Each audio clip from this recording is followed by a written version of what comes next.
Hello everyone and welcome back to Chris's Granite Paradise. Let's start with a quick preview of just a few of the rocks we will be enjoying and discussing in today's rather education-focused video, which is a very special addition to our Rocks in the Mail playlist.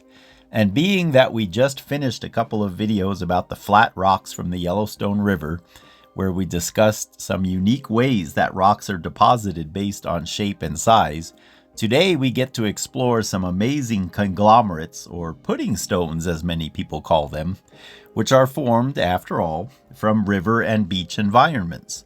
Now, in such perfect timing, John, a dear viewer and friend of mine who lives in Rhode Island, mailed me a 35-pound box of conglomerate goodies. And over the last year or so, he has been sending me photos and video clips of these amazing rock varieties that occur in parts of Rhode Island and also in Massachusetts. I will insert his clips and photos of rocks that were far too big to send over to us. Hello, my name is Chris, and I'm a rockaholic. Few things are as fun as getting rocks in the mail. Just want to be careful not to cut myself here. Today is going to be more of an educational geology video as well as a fun and exciting rocks in the mail episode. Thanks to John, we will be seeing unique specimens from Rhode Island and Massachusetts, as well as learning a little more about the amazing conglomerate formations of that area. For those of you who have been keeping up with my most recent sculpture build, I told John that his rocks would be the first to be displayed there, which we will be seeing at the end of this video. Well, this is really exciting. John, thank you so much for this amazing selection of rocks. John has labeled them pretty much strictly on location. So for the sake of ease and organization, I'm going to go through these and group them by the locations. He wrote the locations on each piece of paper, but I know as soon as I pick one of these up, the paper is going to blow away. So I'm going to go through, organize them, and then we will be back with you. Very sweet specimens. I'm excited about some of these. Wow. Yeah. I recognize some of these, John, that we've had conversations about. So let's see what we can discover here. Because all but a very few of John's rocks are related to the conglomerate formations, and mostly to the Dighton Conglomerate, here are a few Google searches to give you some prompts in terms of further research. To have things more organized, I repositioned all the rocks grouped by location, because that's how John labeled them. And there's some cool locations. I don't really have anything here from the East Coast. I have a few rocks from Maine. I have, I believe, one really nice piece of schist or gneiss from Rhode Island. But beyond that, I really don't have anything from that area. So I'm very excited. We have represented here, we have Halifax, Massachusetts. John is saying that this is rhodonite.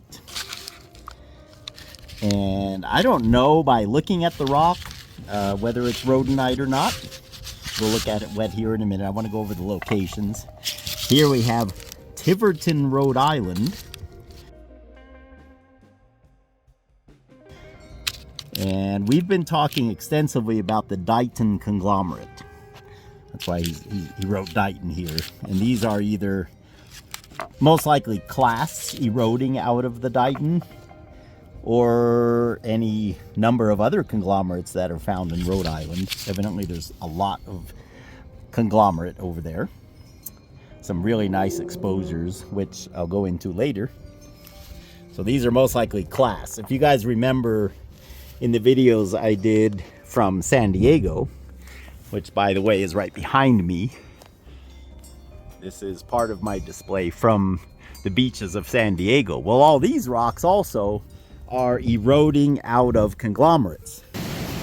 You guys know what reworking is where an old riverbed is exposed, or a beach. So this rock right here, I'm gonna pull it out.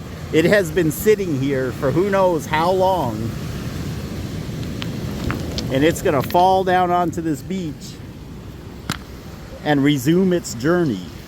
So you saw in those videos beautiful, huge cliffs of conglomerate, and the rocks are eroding out. And I imagine in Rhode Island some of the exposures are similar. I asked Google for the best places to see these conglomerates, and of course the seaside cliffs definitely take the cake, as we see here. Just because they are exposed and I would imagine accessible to the public, whereas anything inland is likely private or covered with trees. We have North Kingston, Rhode Island. This looks like a clast, most likely from one of the conglomerates. Probably pyroxene intrusions into maybe a basalt. And this one, it looks like John has worked on. And here we have Rehoboth, Massachusetts. And again, he's asking if these might be from the Dighton. And it would be a matter of looking at the geologic maps and seeing which conglomerates are exposed where. These are some, I'm really excited to see these wet, by the way. And then our last piece here. So this is one of my, it's actually a Yellowstone rock. I was using it to hold down the paper, Puddingstone. But this is from Foster, Rhode Island. And this is a core. So John's line of work, without going into much detail, he occasionally has to drill through bedrock. For example, to put in a sign post or maybe a fence post, and they end up having to drill into the local rock. So quite an amazing assortment. And considering the clips I'm going to include throughout the video of the rocks on site, it's an amazing collection. Thank you again so much, John. Let's look at these wet. We'll start over here with what he says is the rhodonite.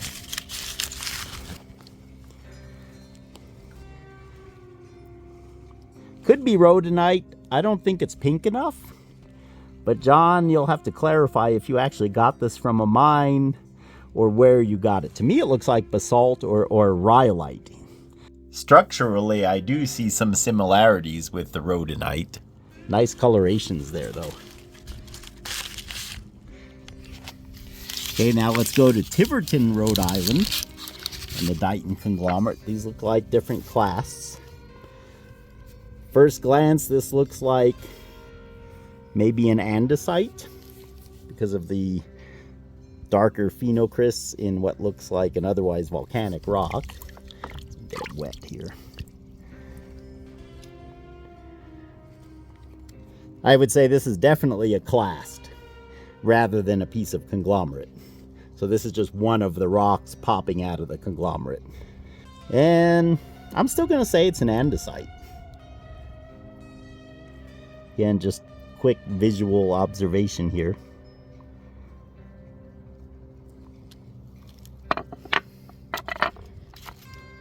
That's an eye catcher. Wow. I guess I already got it halfway wet. I might as well get it the rest of the way wet. Beautiful phenocrysts. Green. Wow. I'm liking this, John. You got to find his big brother. I know we've been talking about that. This is probably as good a place as any. Speaking of his big brother, John showed me probably the largest phenocrysts in a porphyry that I have ever seen. I'll insert the clip here. In late 2024, I did my Common Yet Unique series on the different rock types found in Montana's Yellowstone River. And if I remember correctly, John came to us through the videos about the porphyries and the puddingstones, or perhaps the volcanic rocks. And we started talking back and forth, and he would send me photos of the rocks he was finding.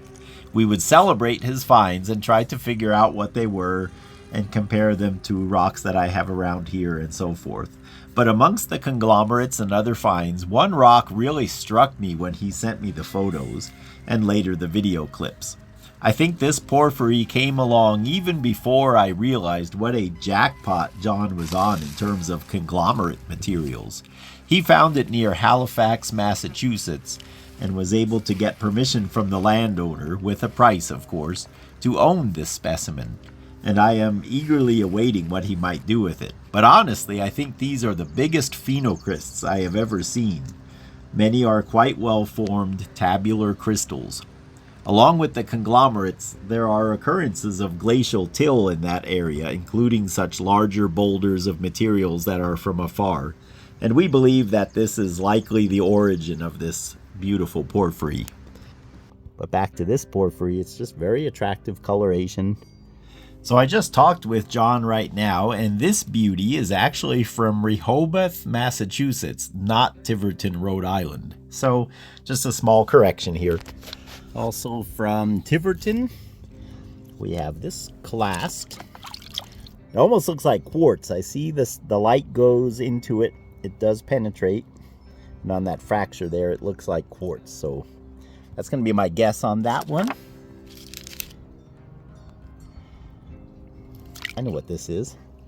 This is the clast. This right here. And then this is a little bit of the matrix still attached to it. That's what's going on. Most likely the Dighton Conglomerate. But there are several conglomerates over there. One of them is primarily quartz and quartzite. And another has a lot of granitic rocks in it. This looks like a granite of some kind of very small crystals, if anything. It might even be volcanic. But yeah, this would be the matrix. Kind of like a chunk of concrete stuck on the outside of it. Nice. Interesting character. Here are some of John's larger rocks from the Tiverton area. I have attached a Google search here to give you some food for thought concerning the complexity of the origins of these conglomerates and their clasts, respectively.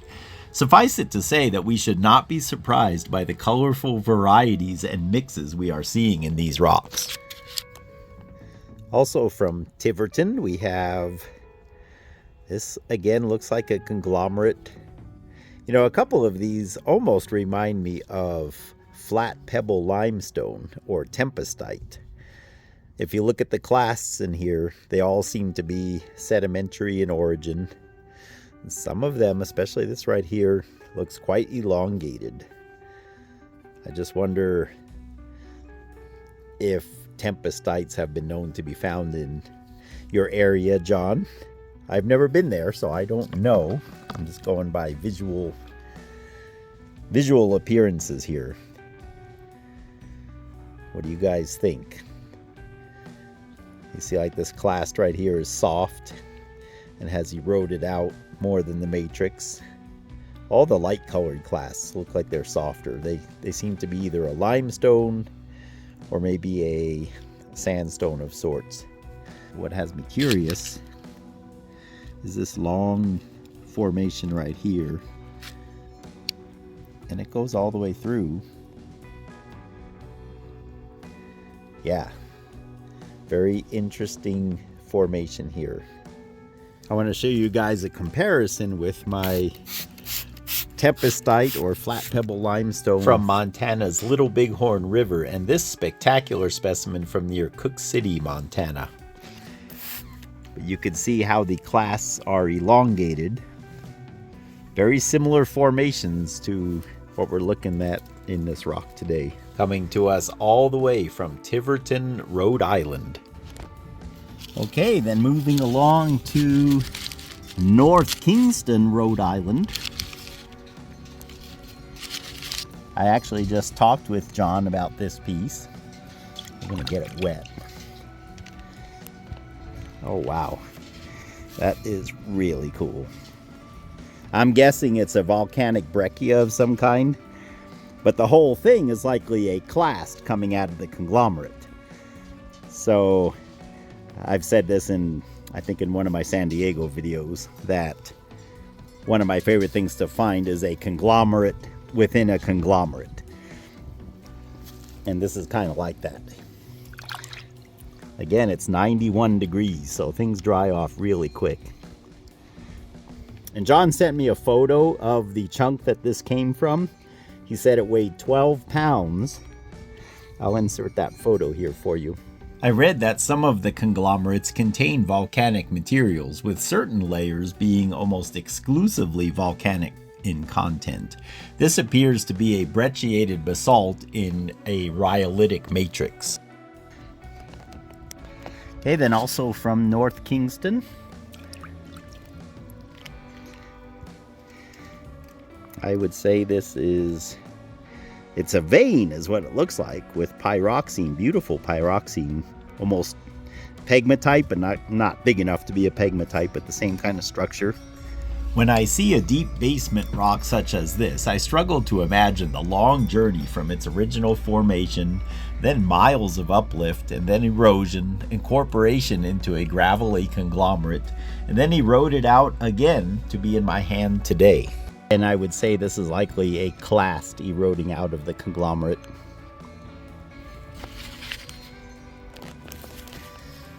Okay, now we come to Rehoboth, Massachusetts. And these are pretty much all conglomerates or clasts from conglomerates. Here you can see very clearly the clasts within a matrix. It's almost like a clamshell. It's got two large clasts on the outside and then some matrix sandwiched in between. Oh yeah. Definitely a granite there, or a granitic type rock. And I would say that is likely a basalt or a rhyolite. Yeah. Interesting. Nice piece, John. Before sending along these amazing specimens, John sent me some nice video clips of large boulders of what appears to be the same conglomerate with a high percentage of granitic cobbles from the area around Rehoboth, Massachusetts. And in this boulder, we see a wide mix of stones, not just granite. John, I will leave the exact naming of the conglomerate here to you and others more familiar with that area and its particular geology. But what I can say is that I see a diverse range of stones, which implies that the original source gravels came from a geologically diverse region. The stone looks to be very solid enough that it broke through the cobbles rather than around them, and so it would likely be plenty hard to be sawn and polished into amazing slabs. While we are on the subject of conglomerate slabs, check out this clip from my most recent sculpture build video, mentioning some very interesting patterns that can be found in a conglomerate. So this is an ancient riverbed. The reason I say it's a riverbed is you can see the rocks are generally aligned. In fact, they almost have that imbrication that we looked at in the recent Yellowstone video about the flat rocks.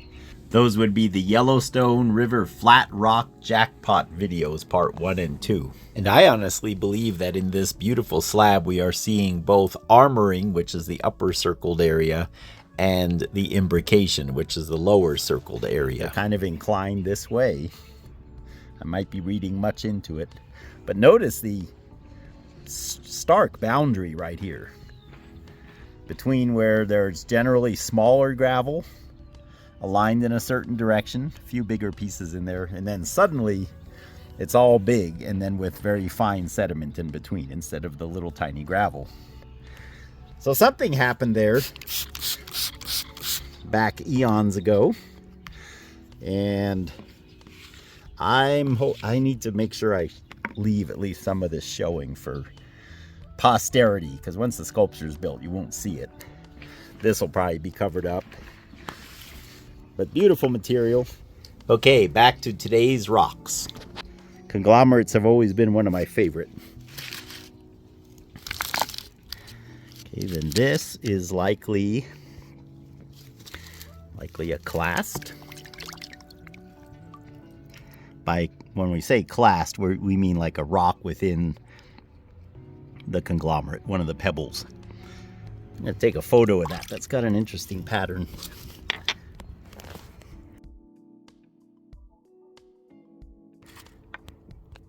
I'm thinking this is almost porphyritic, maybe a pyroxenite. It doesn't really have any reflections, but it does have at least what I'm seeing here, a crystalline structure to it. Could be serpentine. Here's another similar piece that John sent me a photo of. Ooh, this big red one. It fits, guys. To me, this looks like a basalt, like a basaltic breccia.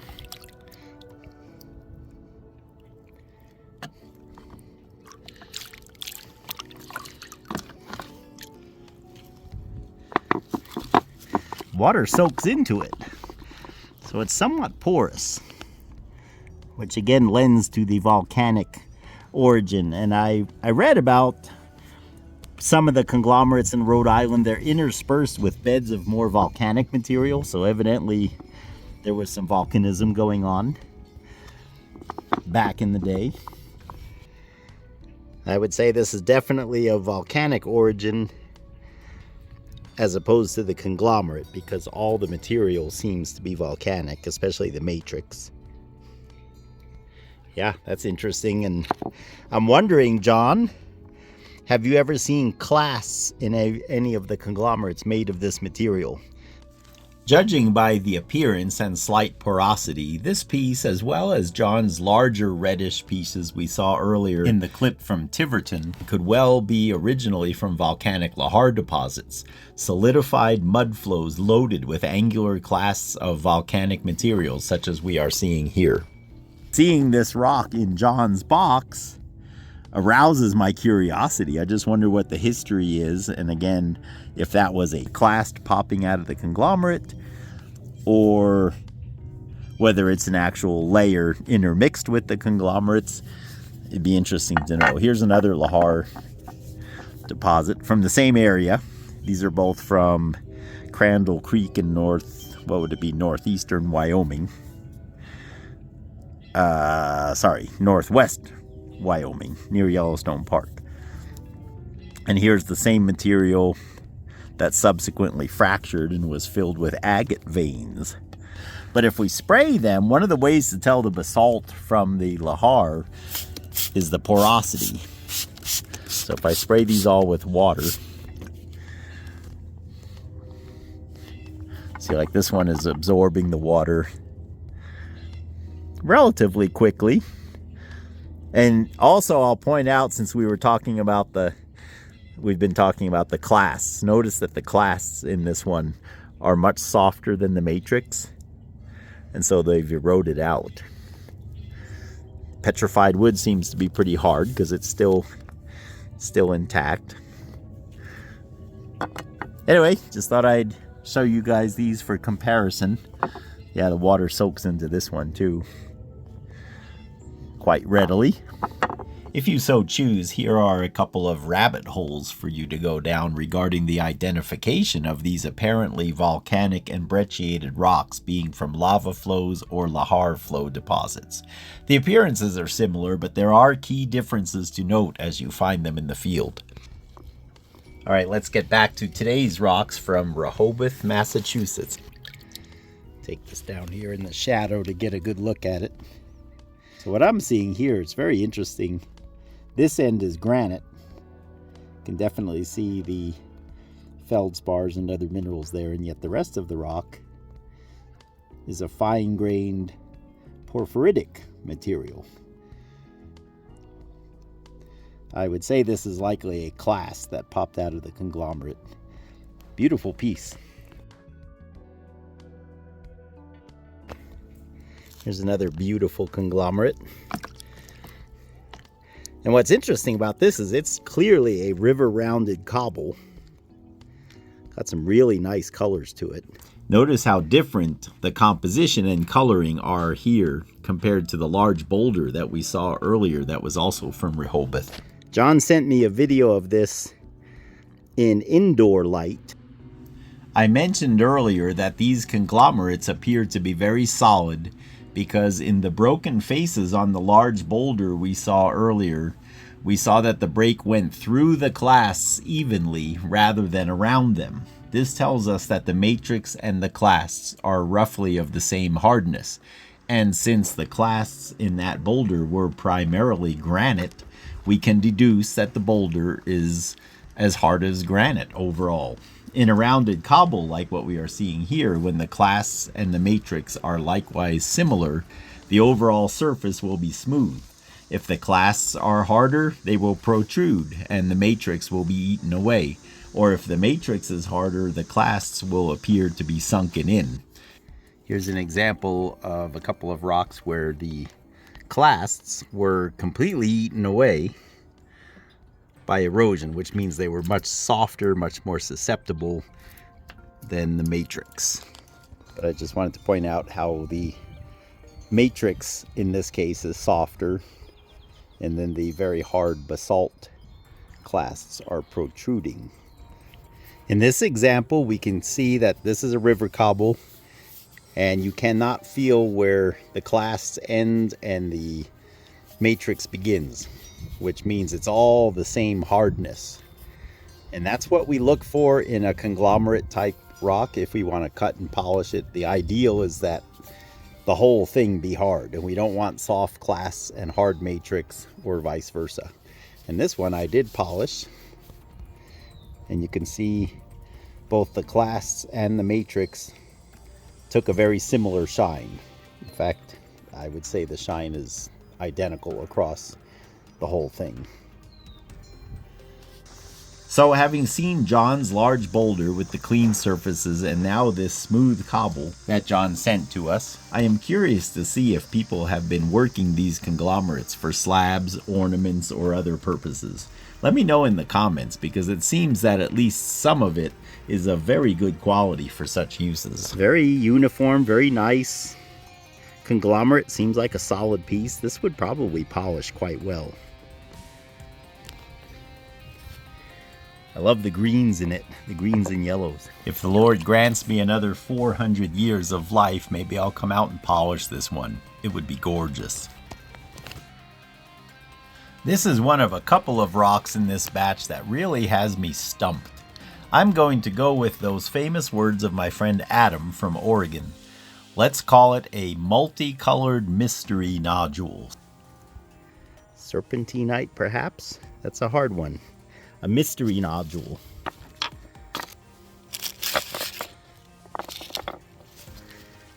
And this looks like another conglomerate. Here we can see it a little better. I'm tempted to believe that this is like almost limestone, because the clasts and the matrix have a very similar composition and feel. Could it almost be a tempestite? Those of you who are in the know of Rhode Island and Massachusetts geology, please comment. Without knowing the exact source, it is hard to nail down just visually what this rock might be. Given the occurrences of volcanic materials that we have been seeing, it could potentially be derived from something like volcanic ash deposits, lahar flows, or similar. Now we will leave our box of rocks for a moment and go to Barrington, Rhode Island. When John showed me this rock and others similar to it in his photos over the last year or so, I was surprised to see them. Both in person and online, I have never heard of Jaspers being from Rhode Island or Massachusetts, or really anywhere else in the Northeast. I usually think Wyoming, California, Oregon, maybe Montana, but not Rhode Island. When I asked John if he was sure of it actually being from there and not having been maybe collected by a rockhound, for instance, he said that he spotted numerous examples of these jaspers in the historic stone buildings of the town. By the way, since such older historic sites were prior to most, if not all, rockhounding enthusiasm, viewing them is a great way to get an idea of what stones are found in an area, especially since most of the local land is covered by forest and privately owned and therefore inaccessible. Obviously, do not try to collect such rocks. For that, it might be more fruitful to visit the local gravel pits or landscape supply yards. Now let's hop back to Rehoboth, Massachusetts again, where John collected these two large green mafic beauties, likely of similar material to the small clast with the pyroxene crystals that we saw earlier that came to us from North Kingston, Rhode Island. And I would imagine that in sunlight they are quite attractive. Both, in my estimation, are likely clasts that have eroded out of a coarser layer in the conglomerate. Well, coming back to our box of rocks that John sent us today, we have this beautiful core from Foster, Rhode Island. I am already visualizing a very colorful and vivid collection of the different conglomerates and other rocks in that area in the form of cores. Yeah, John, you should make sure you save all your cores, because over time you'll have a fascinating collection. Here it is dried off. I don't know if you can appreciate the sparkles. It's definitely a gneiss of some kind. A very striated metamorphic rock. Lots of sparkles, lots of mica. While we're talking about rocks from Rhode Island, my good friend, very long-time friend Grant, mailed me quite a few years ago already, on 2 separate occasions. He mailed me this beautiful granite cobble from Block Island, Rhode Island. And then this is also from Rhode Island, but I don't remember where he said it was from. I believe it might be from Block Island as well. He said it was from a beach. It's a beautiful cobble of gneiss of some kind.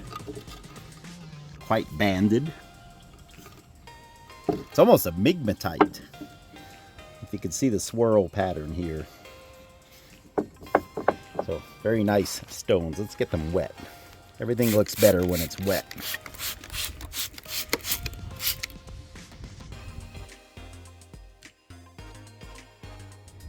Very nice. Big pieces here. And I love the colors on this one.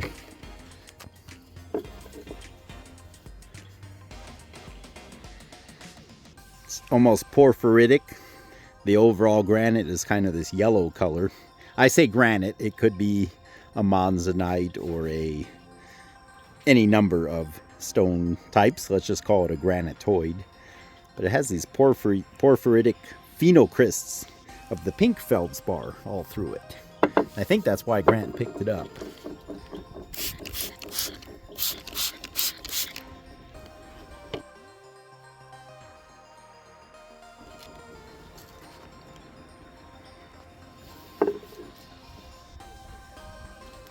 Let's see what the other side looks like.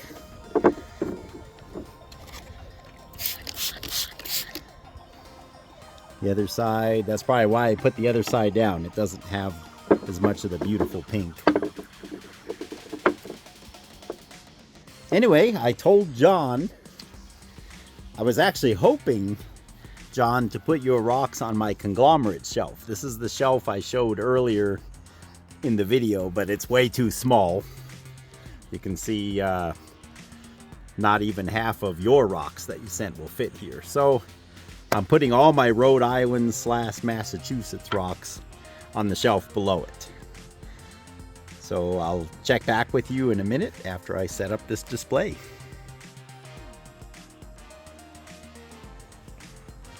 Well, a big shout out and a special thanks again to you, John, for these beautiful rocks you sent along. We have sure enjoyed talking about them, filming them, and along with all your video clips. And Grant, your rocks from Rhode Island that you probably sent me 5 or 6 years ago, maybe more, they have finally found a permanent home together with their friends. What an awesome first display on this new sculpture. Very few people get to move into the apartment building before the building's even finished. So these rocks got special privileges. Anyway, God bless you guys. This has been a lot of fun. We look forward to seeing you on the next one.